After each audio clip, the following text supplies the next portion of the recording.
ओम शांति। आज 24 अगस्त 2021 की बाबा की मुरली है। आज बाबा ने कहा कि पवित्र बनना है और पवित्रता आएगी याद से। इसलिए याद और पवित्रता दोनों का ही बल धारण करना है। दूसरा बाबा ने कहा कोई ऐसा कर्म नहीं होना चाहिए जिस कर्म की सजा खानी पड़े या हमारा रजिस्टर खराब हो जाए या कनिष्ठ बन जाए। और गुप्त ही गुप्त बाबा को याद करने की मेहनत करनी है। और बाबा एक और बात कहते हैं कि बच्चे, ये संगम युग है, श्रेष्ठ ते श्रेष्ठ कल्याणकारी युग। जिस संगम युग में हम आत्माएं मनुष्य से देवता अर्थात पुरुषोत्तम बनती है, तो स्वयं को पुरुषोत्तम बनाने का पुरुषार्थ करना है। और उसके साथ साथ बाबा ने कहा अभी तक जो कुछ सुना है पढ़ा है सब भूलते जाओ। एक से ही बुद्धि योग लगाना है, एक को ही याद करना है। बाबा पूछ रहे हैं कि भारत भूलते जाओ दीदी, भूलते जाओ अर्थात भक्ति मार्ग की सारी बातें भूलते जाओ। एक बात को याद करो। और बाबा आज हम बच्चों को पूछ रहे हैं कि भारत पर सतयुगी स्वराज्य स्थापन करने के लिए कौन सा बल चाहिए। भारत पर सतयुगी स्वराज्य स्थापन करने के लिए कौन सा बल चाहिए। उत्तर है पवित्रता का बल। तुम सर्वशक्तिवान बाप से योग लगाकर पवित्र बनते हो। यह पवित्रता का ही बल है जिससे सतयुगी स्वराज्य की स्थापना होती है। इसमें लड़ाई आदि की कोई बात नहीं। ज्ञान और योग बल ही पावन दुनिया का मालिक बना देता है। ज्ञान और योग बल ही पावन दुनिया का मालिक बना देता है। तो पवित्रता का बल जमा करने के लिए भी और पवित्र दुनिया का मालिक बनने के लिए भी ज्ञान और योग चाहिए। बिना ज्ञान योग के आत्मा को कुछ मिलने वाला नहीं है। इसी बल से एक मत की स्थापना हो जाती है। मीठे बच्चे, अब तक जो कुछ पढ़ा है उसे भूल एक बाप को याद करो। गीत है आखिर वह दिन आया आज। ओम शांति। बच्चों ने गीत सुना। यह गीत कोई अपना बनाया हुआ नहीं है। जैसे और वेदों शास्त्रों का सार समझाया जा रहा है, वैसे यह भी जो गीत बनाए हैं उनका भी सार समझाते हैं। बच्चे जानते हैं कि खिवैया व बागवान व सद्गति दाता एक ही है। भक्ति करते हैं जीवन मुक्ति के लिए, परंतु जीवन मुक्ति व सद्गति दाता एक भगवान है। उसका अर्थ बच्चे ही समझ सकते हैं कि जीवन मुक्ति अर्थात क्या। जीवन मुक्ति अर्थात जहां सुख और शांति दोनों मिले।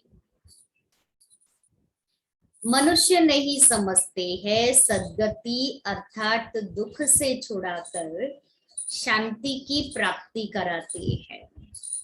भारतवासी बच्चे जानते हैं कि यहाँ पवित्रता सुख शांति थी, जबकि इन लक्ष्मी नारायण का राज्य था। राधे कृष्ण का राज्य नहीं कह सकते। वास्तव में माताओं की हमजिन्स राधे है। मम्मा उनको जास्ती प्यार करना चाहिए, फिर भी कृष्ण को बहुत प्यार करते हैं। माताओं का कृष्ण के साथ बहुत प्यार होता है, इसलिए माताएं क्या कहती है, कृष्ण जैसा बच्चा मिले, कृष्ण जैसा पति मिले। झूले में झूलाते हैं, कृष्ण की जन्माष्टमी भी मनाते हैं। आ रही है ना जन्माष्टमी। राधे की जयंती नहीं मनाते। वास्तव में मनाना चाहिए दोनों का।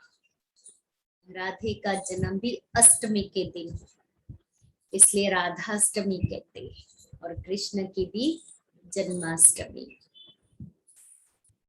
समझ तो कुछ है नहीं, उन्हों की जीवन कहानी को तो कोई जानते नहीं। बाप आकर अपनी और सबकी जीवन कहानी सुनाते हैं। मनुष्य कहते भी हैं शिव परमात्मा नमः, परंतु उनकी जीवन कहानी को नहीं जानते। मनुष्य की जीवन कहानी को हिस्ट्री ज्योग्राफी कहा जाता है। दुनिया की हिस्ट्री ज्योग्राफी तो गाई जाती है ना। कितने इलाके पर राज्य करते थे, कितनी जमीन पर राज्य करते थे, कैसे राज्य किया, फिर वह कहाँ गए, यह बातें कोई नहीं जानते। तुम बच्चों को अच्छी रीति समझाया जाता है। रचयिता और रचना की नॉलेज बच्चों को समझाते हैं। तुम बच्चों को मालूम पड़ गया है कि बरोबर अब कलयुग का अंत है और सतयुग का आदि है। संगम पर ही परमपिता परमात्मा आकर मनुष्य को पतित से पावन देवता बनाते हैं। उनका आने का समय फिक्स है, संगम का समय, बाकी कोई तिथि तारीख नहीं। उत्तम पुरुष अथवा पुरुषोत्तम बनाते हैं, क्योंकि इस समय के मनुष्य उत्तम नहीं है, कनिष्ठ है। उत्तम मध्यम कनिष्ठ सतो रजो तमो होते हैं, तो भी विकारों के कारण कनिष्ठ हो गए, तो भी कनिष्ठ से बाबा उत्तम बनाते हैं। तो संगम युग पर ज्ञान देकर के ऐसे कर्म सिखाते हैं जो हम पुरुषोत्तम बन जाते हैं। जो अच्छी तरह ज्ञान सुनेंगे, सुनना माना सिर्फ सुनना नहीं, धारण करना। तो जो अच्छी तरह ज्ञान सुनेंगे उनको सतोगुणी कहेंगे, जो थोड़ा सुनेंगे उनको रजोगुणी कहेंगे, जो सुनते ही नहीं उनको तमोगुणी कहेंगे। अब हम सतोगुणी, रजोगुणी या तमोगुणी है, क्या है? अच्छी तरह सुन करके धारण करते हैं तो सतोगुण, सुनते हैं धारणा नहीं होती है तो रजोगुण, और जो सुनते ही नहीं है तमोगुण। पढ़ाई में भी ऐसे होता है। तुम बच्चों को सतो प्रधान पढ़ाई चाहिए, इसलिए सतो प्रधान लक्ष्मी नारायण बनने का तुमको ज्ञान दिया जाता है। आज बाबा ने सतो प्रधान पढ़ाई का, जिस सतो प्रधान पढ़ाई से हम लक्ष्मी नारायण बनते हैं। तो बाबा आकर के सतो प्रधान पढ़ाई पढ़ा रहे हैं। नर से नारायण, नारी से लक्ष्मी बनना है। गीता के लिए भी तुम कहते हो यह है सच्ची गीता। तुम लिख भी सकते हो यह है सच्ची गीता पाठशाला, अर्थात सत्यनारायण बनने की कथा अथवा सच्ची अमर कथा, सच्ची तिजरी की कथा। चित्र तो सब तुम्हारे पास से है। तुम बच्चे अब प्रतिज्ञा करते हो कि हम प्रजापिता ब्रह्मा कुमार कुमारिया भारत को सतो प्रधान स्वर्ग बनाकर ही छोड़ेंगे। हमारा कर्तव्य ही ये है। तुमको इतला करनी है, इतला माना खबर करनी है। गांधी जी भी पावन राज्य चाहते थे, तो जरूर अब पतित राज्य है। ये कोई समझ नहीं सकते कि हम खुद पतित हैं। रावण है 5 विकार। कहते हैं राम राज्य चाहिए तो जरूर आसुरी संप्रदाय ठहरे ना, परंतु ये किसकी बुद्धि में नहीं आता है। कितने बड़े बड़े गुरु लोग भी इतना नहीं समझते हैं। तुम बच्चे इतला करते हो कि हम श्रीमत पर ब्रह्मा द्वारा 5000 वर्ष पहले माफिक दैवी राज्य स्थापन करेंगे। ये संदेश हम सभी को देते हैं। यह है पुरुषोत्तम संगम युग, जबकि कनिष्ठ पुरुष से पुरुषोत्तम सतो प्रधान पुरुषोत्तम बनते हैं। कनिष्ठ पुरुष से सतो प्रधान, कनिष्ठ से सतो बनते हैं। मर्यादा पुरुषोत्तम आदि सनातन देवी देवता धर्म ही है। अब एक ही देवी देवता धर्म की स्थापना होती है, फिर दूसरे धर्म होंगे ही नहीं। तुम बच्चे सिद्ध कर समझाते हो कि सत्युग में एक धर्म एक ही राज्य था। भल त्रेता में सूर्यवंशी से बदल चंद्रवंशी में जाते हैं, परंतु होगी एक ही भाषा। अब तो भारत में अनेक भाषाएं हैं, सत्युग त्रेता में तो एक ही भाषा, एक ही राज्य, एक ही धर्म, सब एक एक, द्वैत है ही। बच्चे जानते हैं कि हमारे राज्य में एक ही भाषा। आजकल तो बहुत कुछ देखते रहेंगे। जैसे मुसाफरी से नजदीक आते जाते हैं अपने देश तरफ, तो खुश होते हैं कि अब अपने घर आ गए, बस अब जाकर मिलेंगे। तुमको भी अपनी राजधानी का साक्षात्कार होता रहेगा कि बस अभी हम अपनी नई दुनिया के समीप आ गए। अंत समय में ये नजारे भी देखेंगे, ये भी साक्षात्कार होगा। बाबा कभी कहते ना सत्युगी झाड़ दिखाई दे रहे हैं, हम इतने समीप आ गए। अपने पुरुषार्थ का भी साक्षात्कार होगा। राजधानी का साक्षात्कार होगा तो साथ में पुरुषार्थ का भी होगा कि हमने कितना पुरुषार्थ किया, क्या पद मिलेगा। देखेंगे कि बाबा हमको कितना कहते हैं कि पुरुषार्थ करो।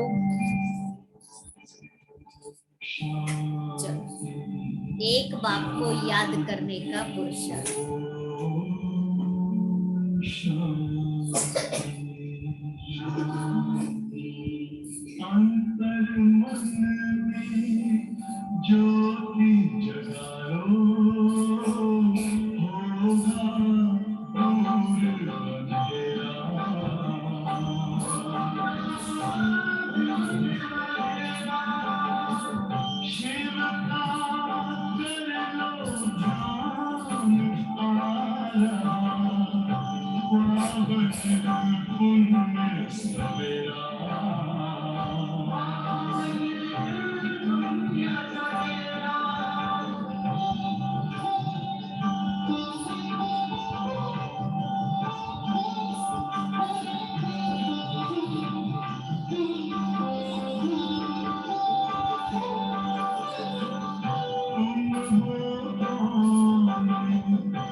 तो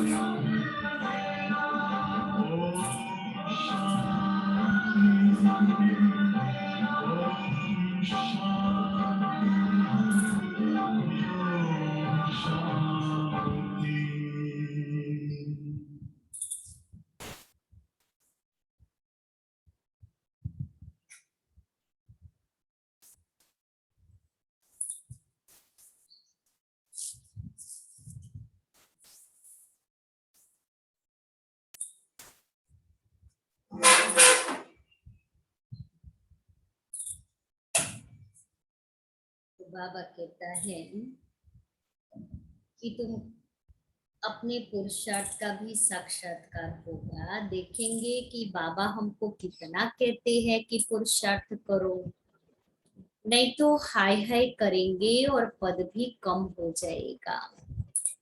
योग की यात्रा सबको बताते रहो।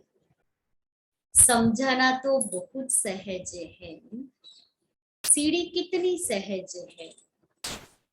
जो देरी से आते हैं उनको दिन प्रतिदिन सहज ज्ञान मिलता जाता है। एक हफ्ता समझने से ही सहज समझ जाएंगे। चित्र ऐसे बने हुए हैं जिनमें एक्यूरेट समझानी है।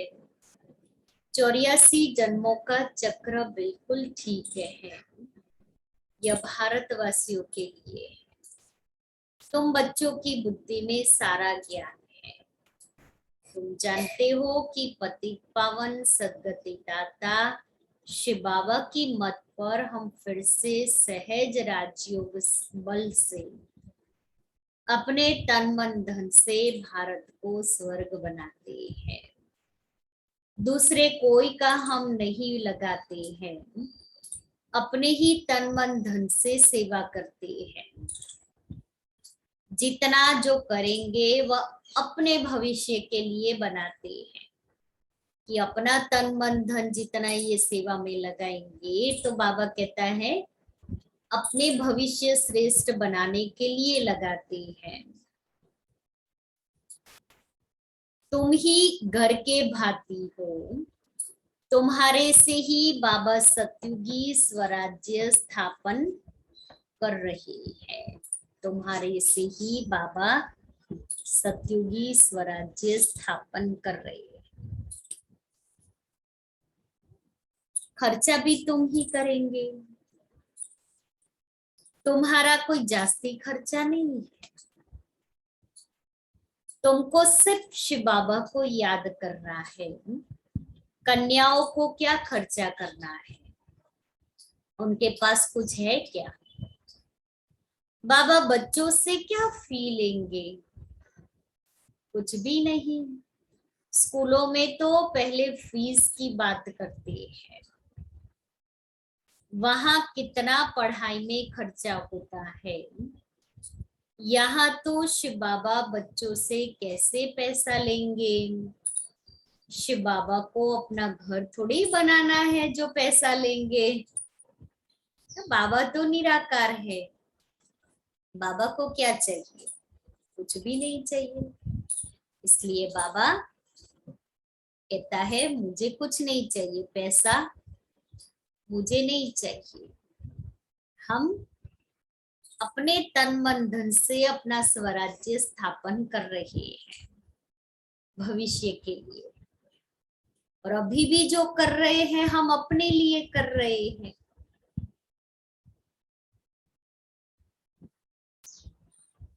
तुम बच्चों को भविष्य स्वर्ग में जाकर हीरे जवाहरों के महल बनाने हैं। इसलिए तुम यहाँ जो करते हो उसका रिटर्न भविष्य में तुमको महल मिल जाता है। हम बाबा को देते नहीं है। हम भविष्य के लिए अपना महल चाहिए, इसलिए अभी जमा करते हैं। ये ईश्वरीय बैंक संगम युग पर खुली है ना, तो इस ईश्वरीय बैंक में हम जमा करते हैं ताकि भविष्य में हमें महल मिल जाए। 21 जन्म के लिए हमें कुछ करना नहीं पड़ेगा। सिर्फ यहाँ जमा करते जाओ, यहाँ का रिटर्न वहां मिलेगा। और एक का 2 गुना, 5 गुना, 10 गुना नहीं, एक का पदम गुणा मिलेगा।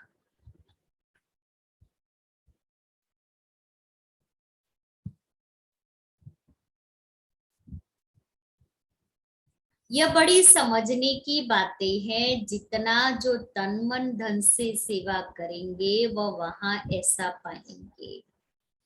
कॉलेज व हॉस्पिटल बनाते हैं, 10 लाख 20 लाख लगाने पड़ते हैं। यहाँ तो इतना खर्चा नहीं लगता। छोटे से मकान में रूहानी कॉलेज कम हॉस्पिटल बनाते हैं। पांडवों का आदिपति कौन था? उन्होंने तो कृष्ण का नाम लिख दिया है। वास्तव में है निराकार भगवान, तुमको श्रीमत देने वाला भगवान है। बाकी तो सब है रावण की मत पर, रावण राज्य में। रावण की मत पर कितने डर्टी बन पड़े हैं। अब यही सृष्टि पुरानी वही नई बनती है। सृष्टि में भारत ही था, भारत नया, भारत पुराना कहेंगे। नया भारत तो स्वर्ग था, फिर भारत पुराना है तो नरक है। इनको कहा जाता है रौरव नरक। मनुष्य की ही बात है, यहाँ सुख का नाम निशान नहीं है। यह कोई सुख थोड़ी ही है। इस दुनिया में जो सुख भोग रहे वो कोई सुख थोड़ी ही है। सन्यासी भी कहते हैं इस समय का सुख कागविष्टा के समान है, मना क्षणिक है। इसलिए वह गृहस्थ व्यवहार को छोड़ देते हैं। वह स्वर्ग व सत्युग की स्थापना कर न सके, कृष्णपुरी तो परमात्मा ही स्थापन करते हैं। श्री कृष्ण की आत्मा और शरीर दोनों सतो प्रधान थे, इसलिए कृष्ण को बहुत प्यार करते हैं, क्योंकि पवित्र है ना। गाया भी जाता है छोटा बच्चा ब्रह्म ज्ञानी समान है। छोटे बच्चों को विकारों का पता नहीं रहता, सन्यासियों को फिर भी पता है। लेकिन आजकल तो छोटे बच्चों को भी सोशल मीडिया इतना फैला हुआ है, जो छोटे बच्चों को भी सब पता पड़ता है।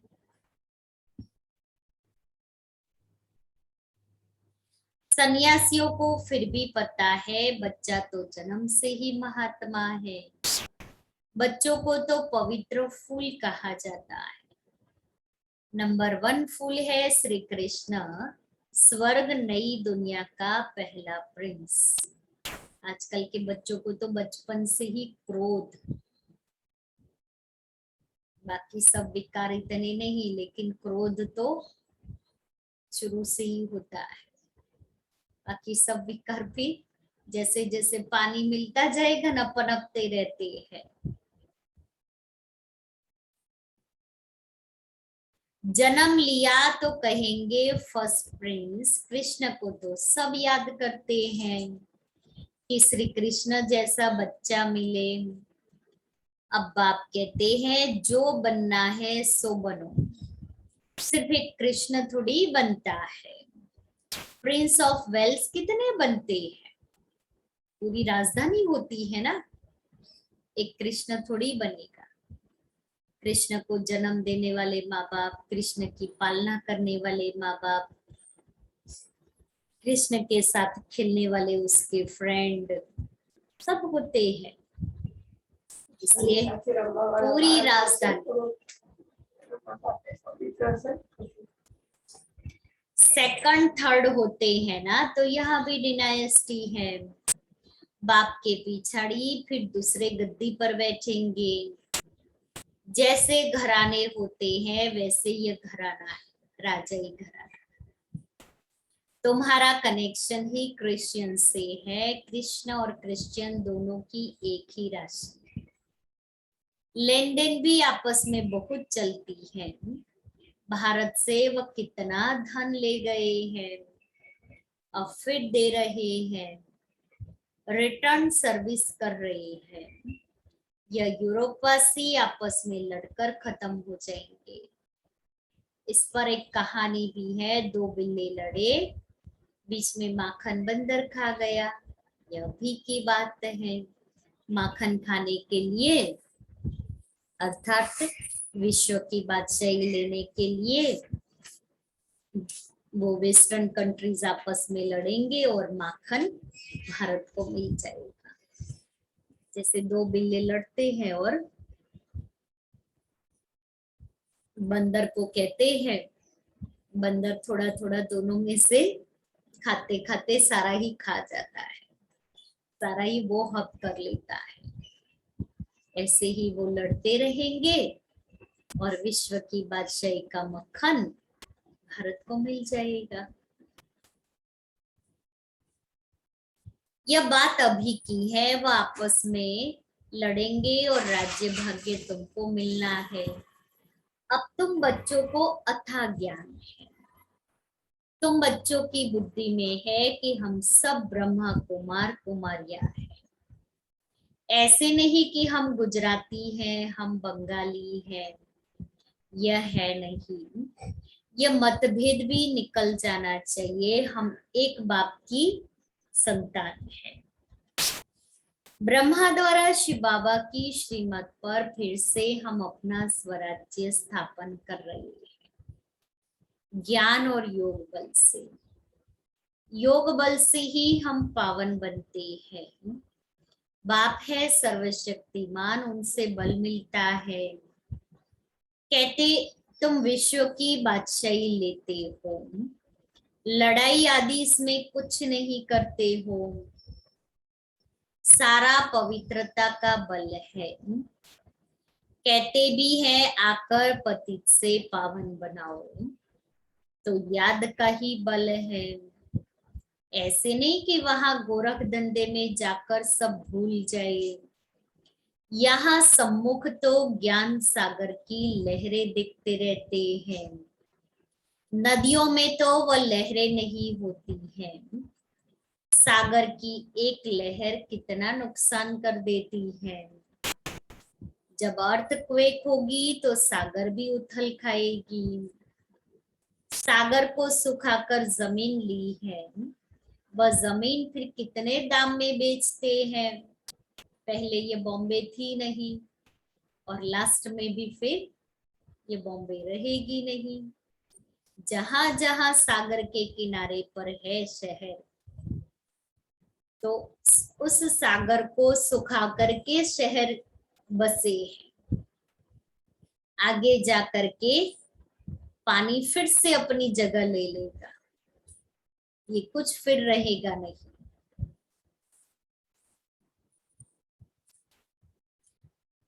तो जब सागर को सुखाकर जमीन ली, वह जमीन फिर कितने दाम में बेचते हैं।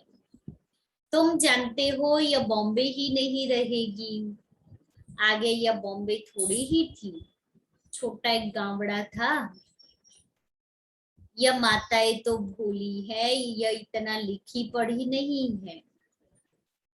यहाँ तो पढ़ा हुआ सब भूलना है।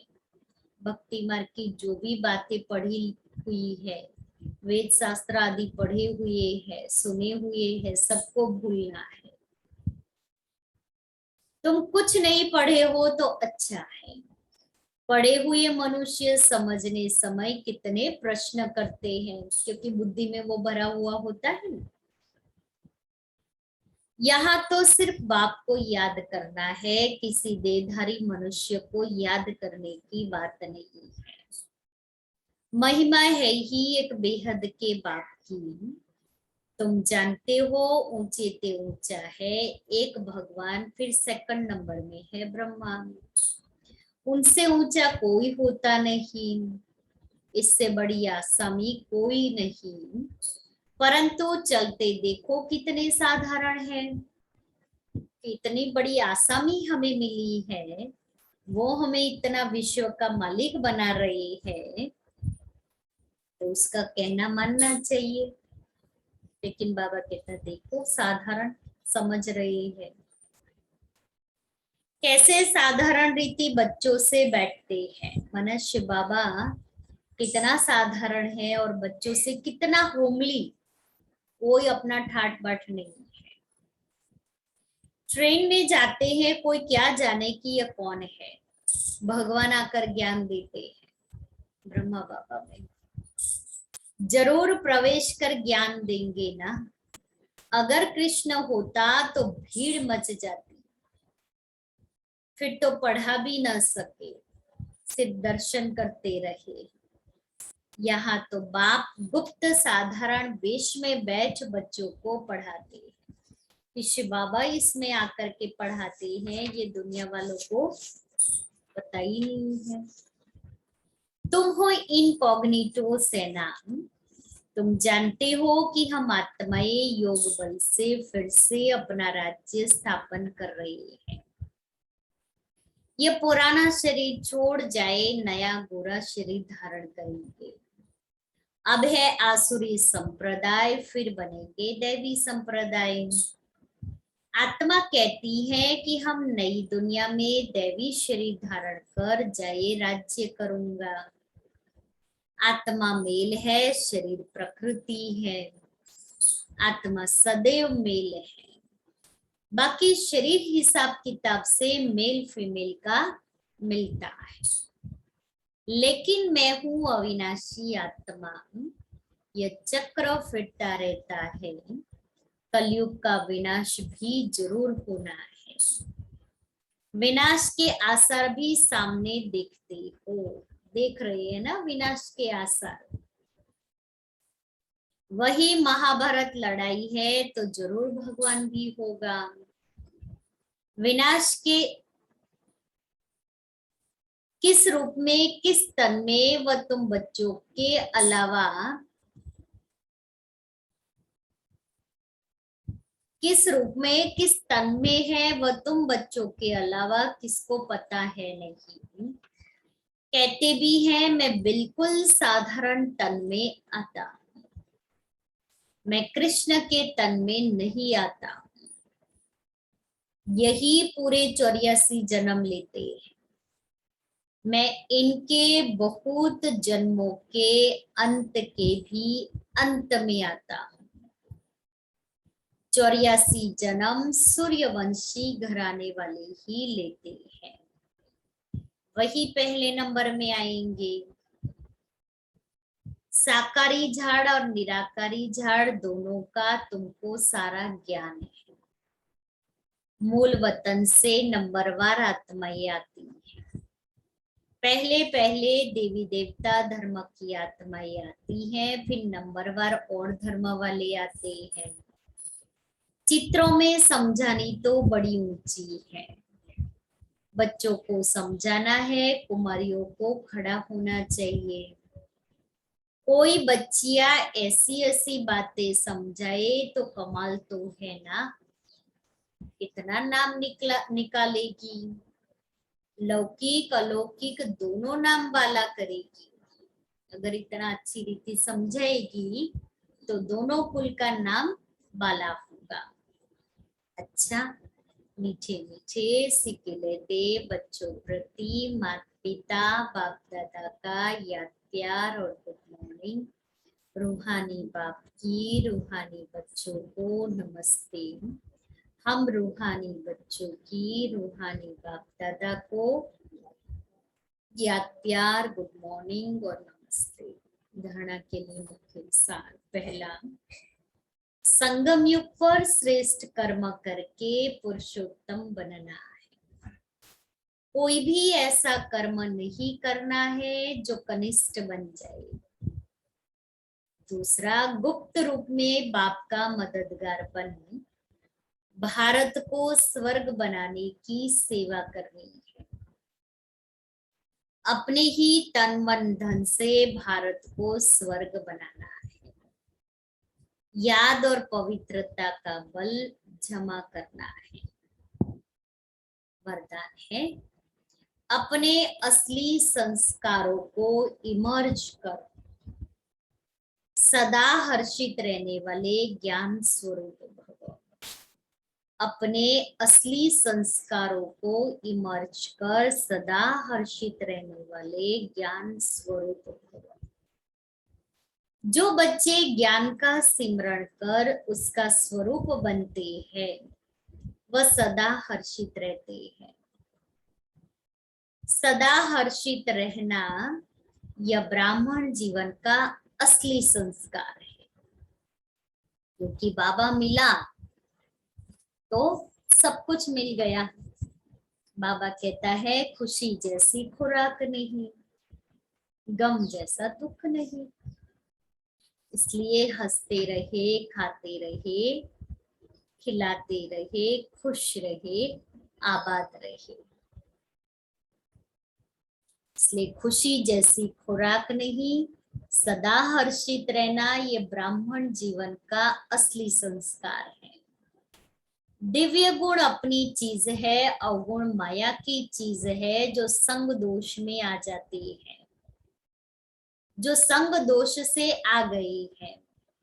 अब उसे पीठ दे दो, उसको पीठ दे दो ऐसे,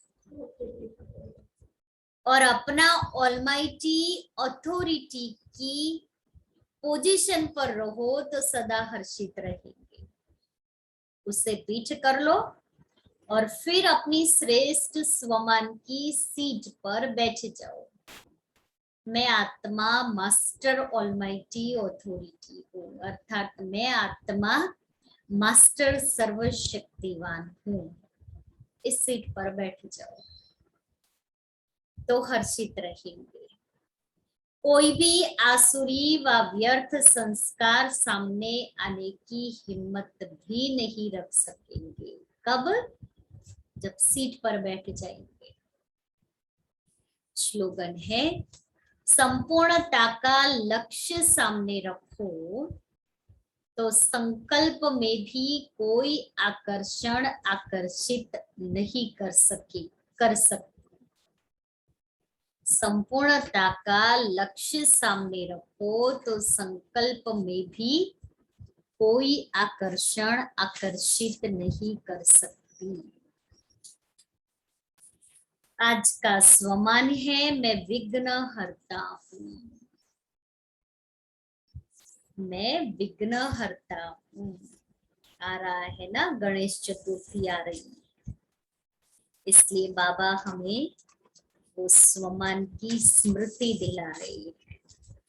गणपति को विघ्नहर्ता कहते हैं। तो बाबा ने मुझे मास्टर गणपति बना दिया है, विघ्नहर्ता बना दिया है।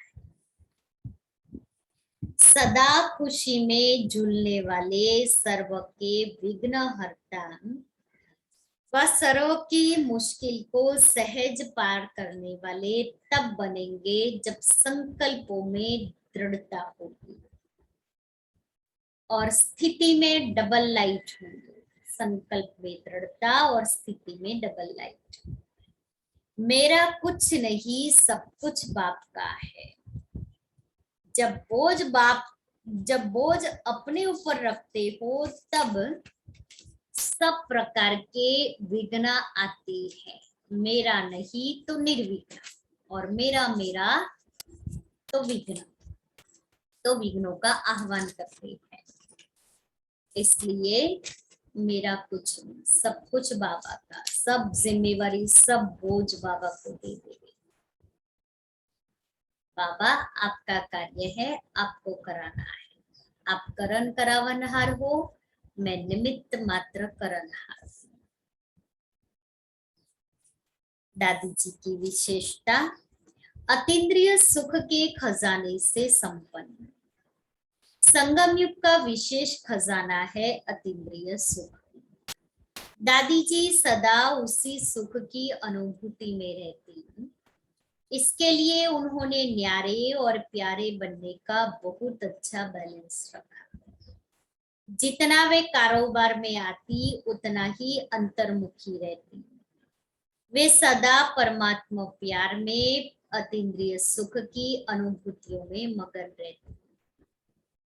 वे कर्म करते भी सदा उपराम रहती। उनको सदा यही स्मृति रहती कि यह जीवन की अंतिम यात्रा है, इसलिए हमें सदा व्यर्थ से मुक्त हो उपराम रहना है। अपने संकल्प श्वास समय को सफल कर सफलता मूर्त बनना है।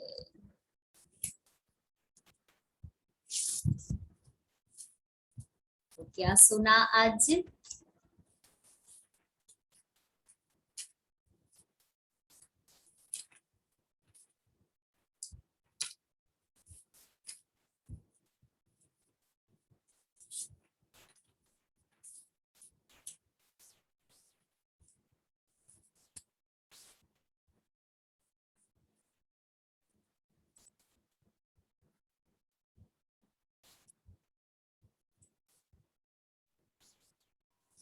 आज बाबा ने क्या क्या बातें सुनाई? बाप को याद कर पवित्र बनना है। याद कर पवित्र बनना है। संगम युग पर श्रेष्ठ कर्म करना। संगम युग पर श्रेष्ठ कर्म करना। तन मन धन से सेवा करना।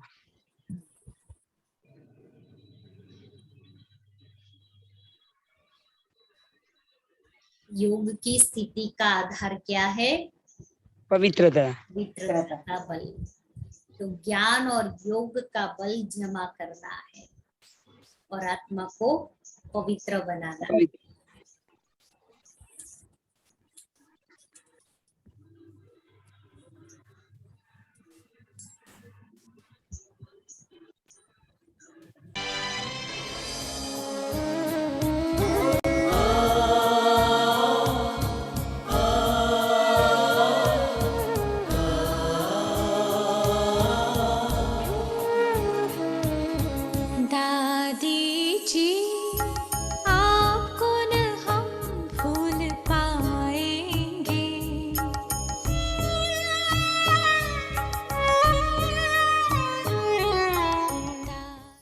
वो धरती ही क्या जिसमें आकाश ना हो, वो मणि ही क्या जिसमें प्रकाश ना हो। हृदय में सागर से गहराई और विचारों में गगन से ऊंचाई रखने वाली परमात्मा प्रकाश से प्रकाशित इस संस्था के पूर्व मुख्य प्रशासक राजयोगिनी दादी प्रकाश मणि जी को हम सभी ब्रह्मावत्सों की ओर से सप्रेम नमन और सहृदय सलाम।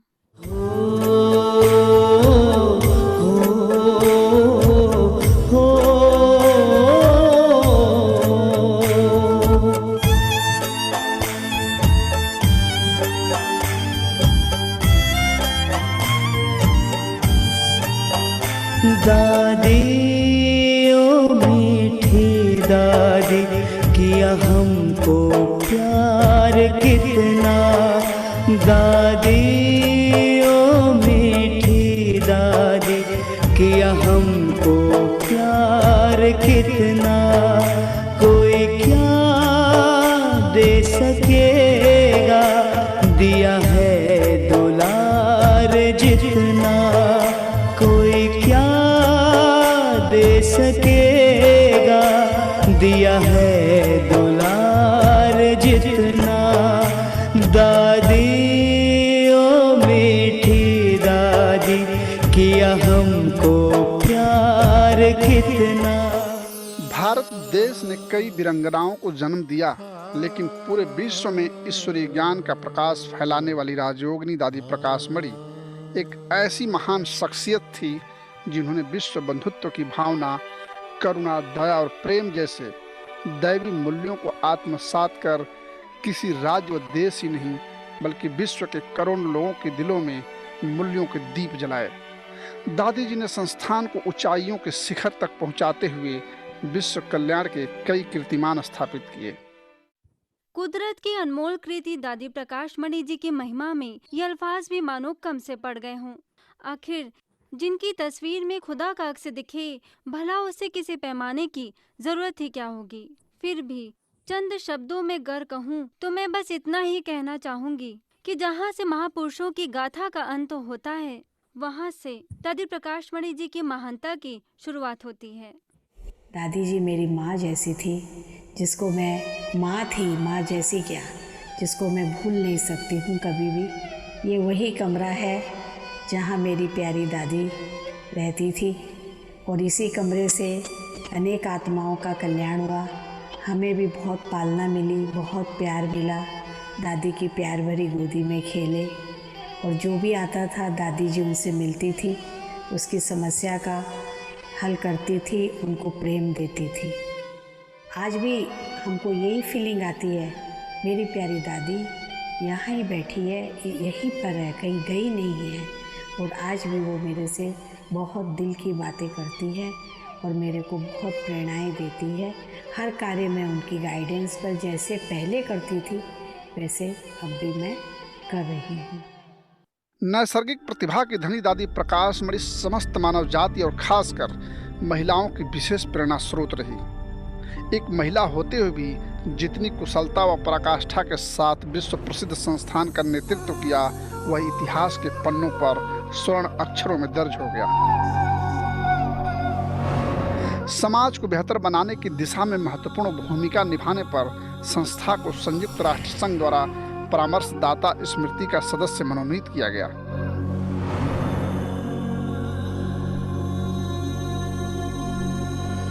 पायदान दर पायदान ये संस्था सफलता की सीढ़ियां चढ़ती गई और प्रज्ञा की मिसाल दादी प्रकाश मणि जी ने वसुधैव कुटुंबकम के जरिए पूरे विश्व को एक सूत्र में पिरो दिया, जिसके लिए उन्हें 1987 में अंतर्राष्ट्रीय शांति दूत से भी नवाजा गया।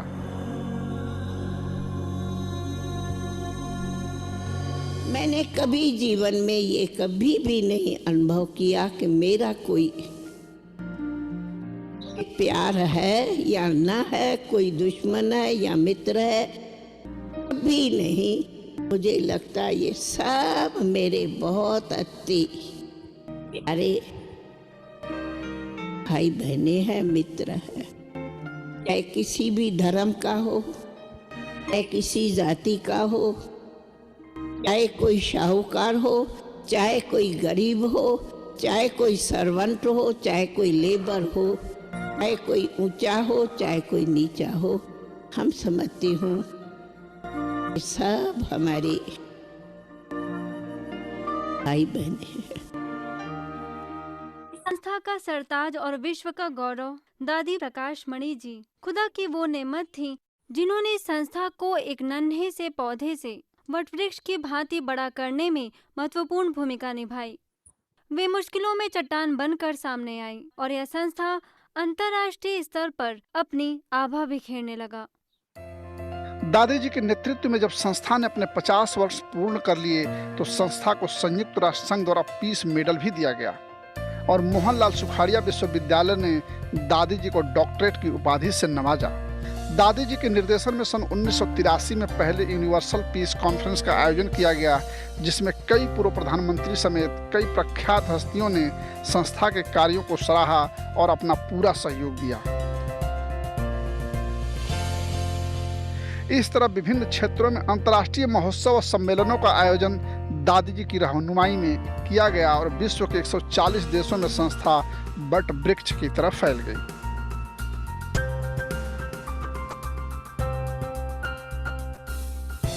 दादी जी प्रेम का झरना और वत्सल की ऐसी मूर्ति थी, जिस स्थान पर उनके कदम पड़े वो तो जमी क्या, शजर भी आज तक महकता है।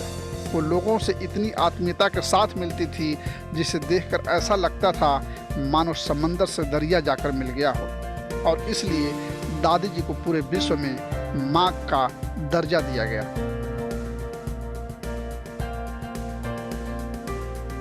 एक ऐसी माँ जिसके सानिध्य में सुकून का एहसास हो और कदमों में जन्नत सी खुशी मिले, जिनका जरा सा जिक्र भी मौसम को खुशनुमा बना देता है।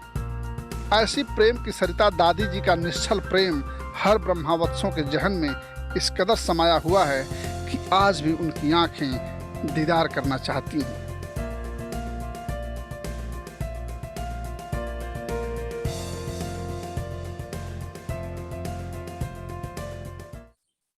किसको मालूम था कि वो दिन भी आएगा जब दादी जी इस कदर हम सभी से जुदा हो जाएंगी।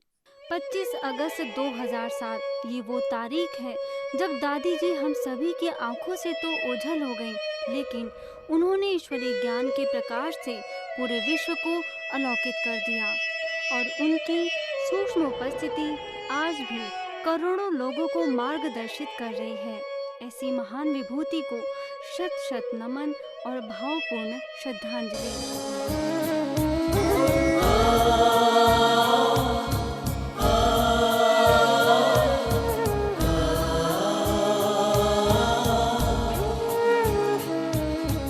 दादी जी आपको न हम भूल पाएंगे।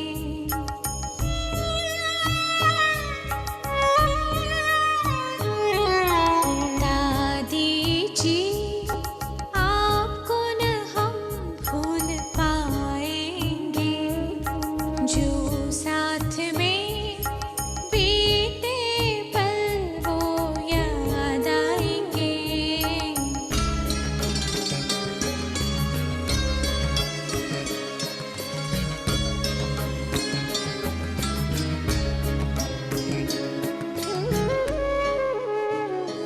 दी आपने हमें जो ममता की पालना, उस प्यार में रूहानी हर पल बिताएंगे। जो उस